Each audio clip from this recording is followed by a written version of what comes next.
Here we divide 637 by 5 in a long division method.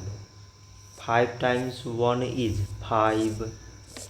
On subtracting we get 1.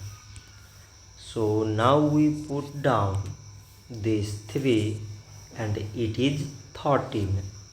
5 times 2 is 10. On subtracting we get 3.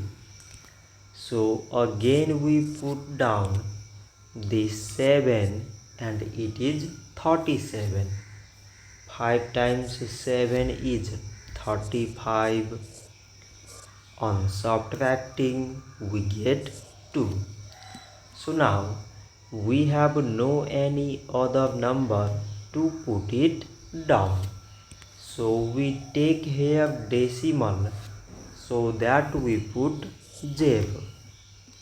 So it is 20 and 5 times 4 is 20.